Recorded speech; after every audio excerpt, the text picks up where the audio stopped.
Dios los bendiga, mis amados hermanos, en esta noche. Es para mí un gusto poder una vez más llegar hasta sus hogares a través de este medio.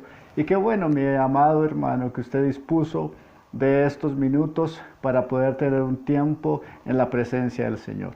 Así que vamos a compartir la palabra de Dios, pero antes de iniciar, quisiera invitarle para que hagamos una oración y le pidamos al Espíritu Santo que a través de su palabra ministre nuestras vidas. Señor Jesús, te damos gracias, Dios, por tu misericordia y por tu bondad.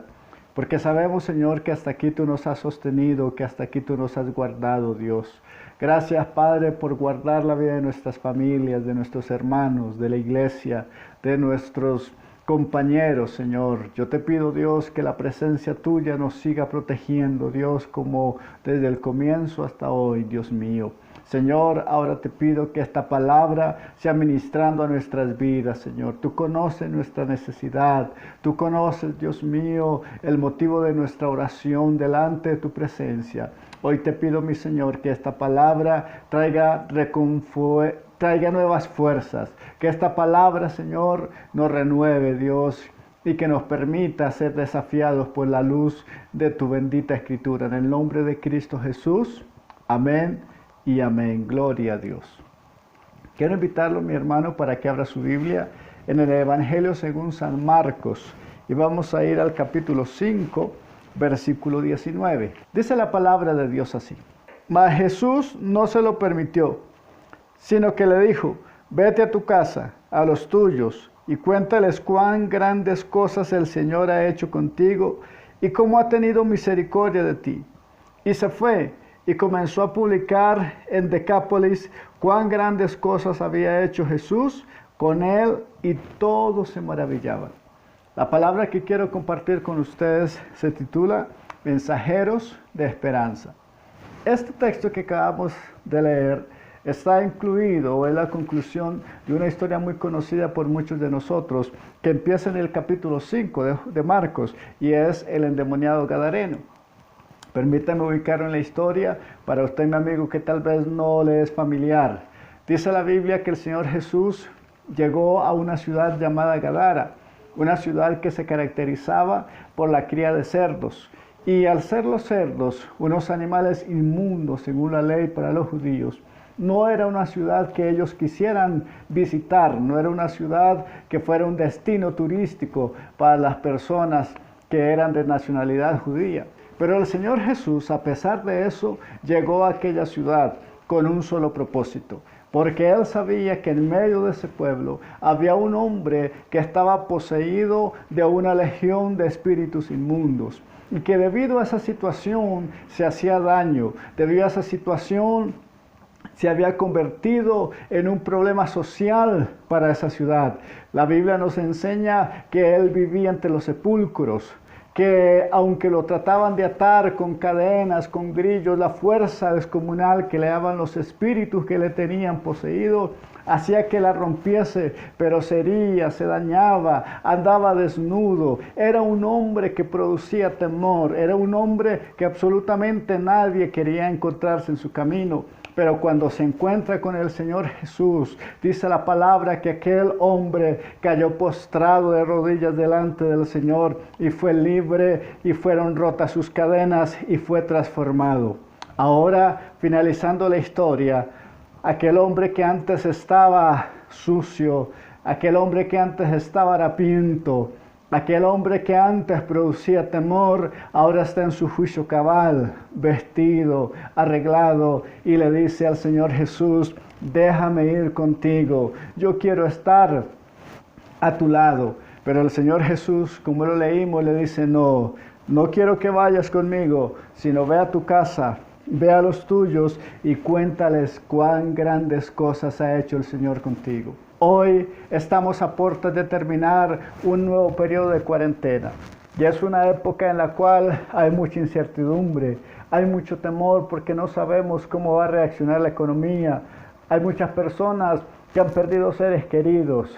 otros han perdido sus trabajos, otros sus finanzas ya están en rojo, y eso genera temor, eso genera tristeza, y es allí donde tú y yo, mi querido hermano, necesitamos ir a dar un mensaje de esperanza y traer una palabra y les podamos decir que en Dios siempre hay una nueva oportunidad, que nuestro Señor tiene todo bajo control y que Él siempre cuidará de nosotros. Hoy, allá afuera en el mundo, mi querido hermano, hay muchas personas como aquel endemoniado gadareno de la historia, hombres y mujeres, jóvenes, niños, sumidos en sus vicios, sumidos en sus imposibilidades, destruidos, con corazones heridos, con corazones que han sido destrozados por las circunstancias, vidas que no producen ningún deseo de seguir, sino que al contrario están esperando morir. A esas personas tú y yo debemos llegarles con un mensaje de esperanza y decirles que siempre hay una nueva oportunidad en Cristo. Tal vez muchos de los que estamos escuchando esta palabra esta noche nos podemos sentir de alguna manera identificados con el texto. Antes de conocer al Señor, vivíamos presa de los vicios, vivíamos presa de tal vez los recuerdos del pasado.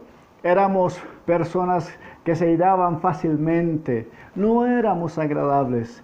Pero un día el Señor Jesús nos encontró en el camino, limpió nuestras vestiduras y hoy podemos predicar su palabra y hablar del amor de aquel Jesús que siempre está dispuesto a extender su mano y restaurar la vida de aquel que le busca sinceramente. Entonces, hoy podemos estar preguntándonos, ¿qué podemos hacer entonces para predicar la palabra? Y el Evangelio de Juan nos enseña algunas cosas que podemos tener en cuenta cuando se trata de evangelizar.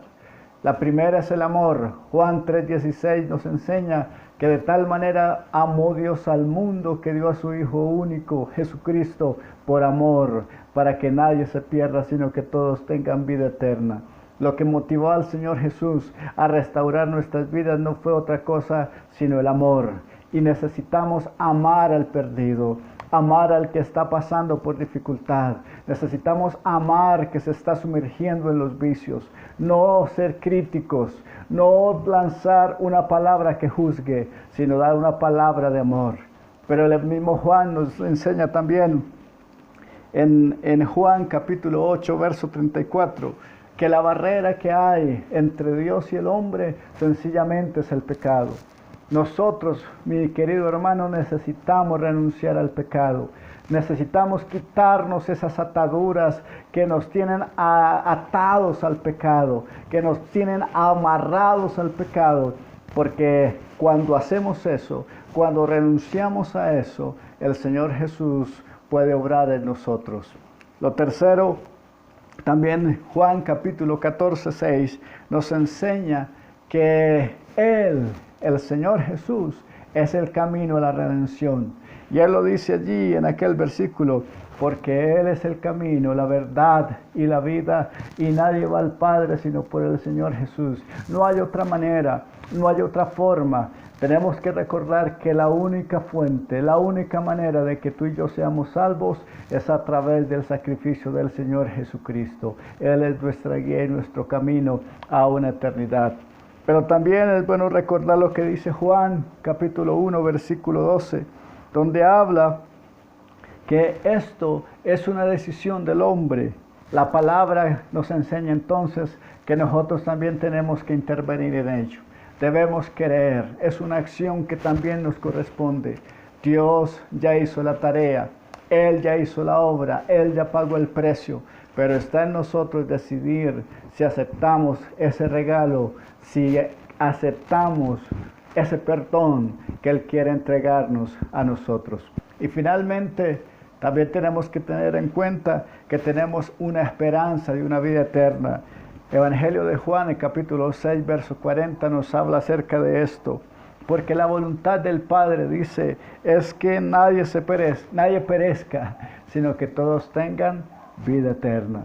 Mi hermano, si nosotros tenemos presente esto, que Él nos amó, que Él se entregó, pero que nosotros debemos creer en ese sacrificio y que debemos aguardar y tener la certeza y la esperanza que tenemos una morada en el reino de los cielos. Pueden ser herramientas que el Evangelio de Juan nos da para ir y predicar a aquellos que necesitan tener un encuentro con el Señor. Quiero invitarte entonces en esta noche, mi hermano, para que atesoremos estos puntos que nos enseña la palabra de Dios.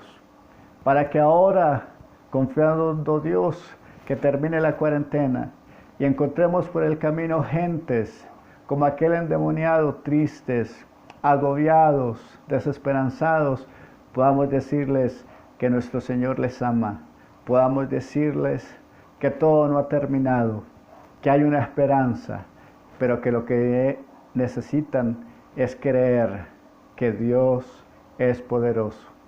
Así que quiero invitarlo en esta noche, mi hermano, para que hagamos una oración por aquellas personas que tal vez están pasando ahora mismo momentos de crisis y de dificultad. Personas que en este tiempo han perdido seres queridos o tienen familiares en un hospital, que tienen familiares en cuidados intensivos, que han perdido sus empleos, que sus hogares han pasado por crisis debido a todo esto que ha estado pasando, y que Dios traiga bendición sobre ellos, que Dios traiga esperanza sobre ellos. Padre maravilloso, te damos gracias por tu palabra, Dios, porque sabemos, Señor, que tú estás obrando aún en medio de la crisis y la dificultad, mi Padre poderoso. Yo te pido, Señor, en esta hora que tú extiendas tu mano y traigas consuelo sobre las vidas de esas personas que han perdido seres queridos, Señor, durante este tiempo de pandemia. Por las vidas de esas personas que tienen familiares en sus hospitales, Señor. Aquellas personas que han perdido, Señor, su trabajo, que su economía ha venido a pique, Señor. Yo te pido, Señor, que tú traigas consuelo.